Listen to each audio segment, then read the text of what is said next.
making diagnoses. Here's your treatment, a pill. Because so far they're not proving that any so-called mental illnesses exist. These are labels, and that's all they are. Αλλά χωρίς αποδείξεις δεν είσαι αξιόπιστος. Και έτσι οι ψυχίατροι φτιάχνουν τις δικές τους αποδείξεις. It's based on a grab bag of checklists for disorders that are published in a book called the DSM, which is the Diagnostic and Statistical Manual. There are no statistics in this book, by the way. That just makes it sound more scientific. They create this cluster of disease, and they get together and they vote. Is this a disease? All in favor, say aye.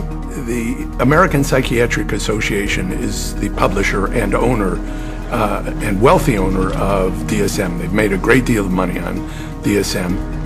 Από την αρχική έκδοση του εγχειριδίου διαγνωστικής και στατιστικών, DSM, ο αριθμός των ψυχικών διαταραχών στο διαγνωστικό εγχειρίδιο αυξήθηκε σε 374.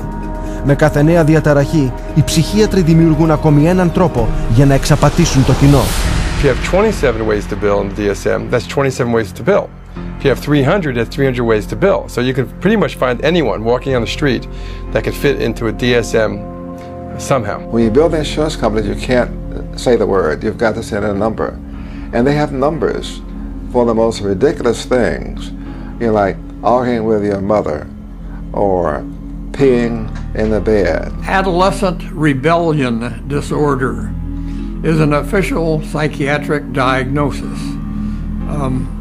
Arithmetic learning disorder is an official psychiatric diagnosis. General anxiety disorder is a recent diagnosis.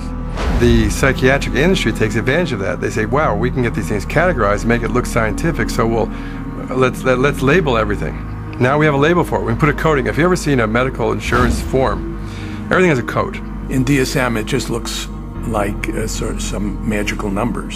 Of course, what we're talking about is reimbursement for mental health treatment as an illness. The more types of codings, the more types of illnesses you can come up with, the more claims can be paid, and the more reasons for treatment, and the more reasons for revenue for the psychiatric establishment, for the hospitals, and of course the pharmaceutical companies.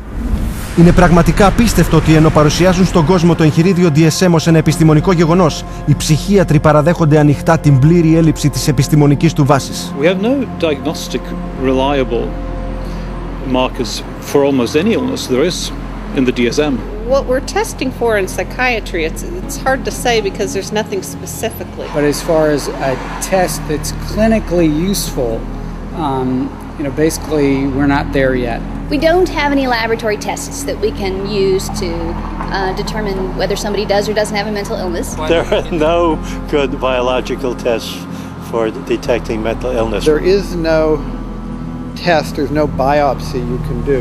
There is no chemical test right now. There are no specific tests to confirm the diagnosis or show the improvement, like any blood tests or any x-rays or anything like that. Oh, in my practice I don't do any tests. I just speak with people and listen to them, and then I make a decision in what kind of illness. Αυτές οι διαγνώσεις διαφέρουν όσο και οι ψυχίατροι που προβαίνουν σε αυτές. Σε αυτή την κρυφή βιντεοσκόπηση, το άτομο πήγε σε διάφορους ψυχίατρους και παραπονέθηκε για τα ίδια συμπτώματα. I'm extremely unorganized, and I didn't used to be. It's caused problems in the family. It's caused problems getting, I'm self-employed. You got ADD, ADHD, and you're depressed, and your depression is bipolar depressed. You have a brain chemistry disorder, and it's probably genetic. You have a lot of the symptoms of depression. So it seems like it is a mixed picture. What that means is like we got some depressive symptoms and some, high symptoms. If you're bipolar, I'll need to give you a mood stabilizer. We don't know, I kind of doubt it. It's considered low-grade bipolar. You are more of the ADD than ADHD. And as far as medications for depression, because I would recommend that you start a medication, which are Prozac, Zoloft, Paxil, Celexa. Usually Propylene XR is pretty good. They'll give you some Lexapro in the morning and some Trazodone at night. Lamictal is a better medication for that. It works on your depression also. But the treatment for any bipolar cycling is the same. lithium, Remeron is another one. trazodone, Tegretol, Depakote, Wellbutrin, Lexapro, lamictal, Equitroid, depakote, lithium. Ambien. You may need an antidepressant also with your lamictal.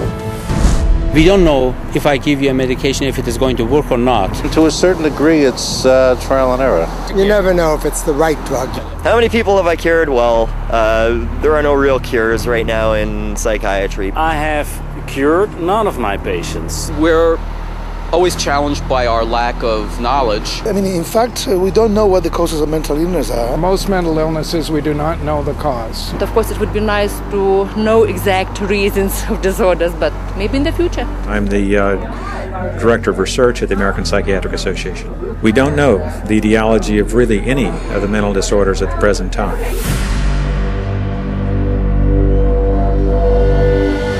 DSM-5 is coming out. It's grown to 10 times its original size, and it labels everybody. I could find 5 diagnoses that would fit you or anybody else. Συγκρίνεται το αυτό με την παθολογία.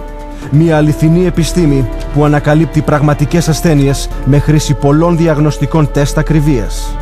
We do millions of laboratory tests as well as the structural examination and the microscopic examination. It's a whole series of applied scientific procedures. In the case of psychiatry, there isn't any laboratory tool that can precisely identify a psychiatric disease and allow it to be classified. It's not as if there's some study of tissue or some study of the body or some study of matter. These are all categories which are made up. They're simply made up. They don't exist in nature. They're decided upon by psychiatrists and voted on. Οι ψυχίατροι δεν είναι οι μόνοι που κερδίζουν από το DSM. Όπου βρίσκεις μια ψυχιατρική διάγνωση, βρίσκεις και ένα ψυχοφάρμακο. The pharmaceutical corporations now contribute enormous sums of money for the education of psychiatric residents and for the support of research by their professors, so that psychiatry today has become in America, has become very largely learning of which drug to use with which disease or disorder. This to me is completely unethical, untenable, unacceptable for this to occur. The web of money is all over the place. It has compromised psychiatry, and now it's compromising psychology, and worst of all, it's compromising the patients.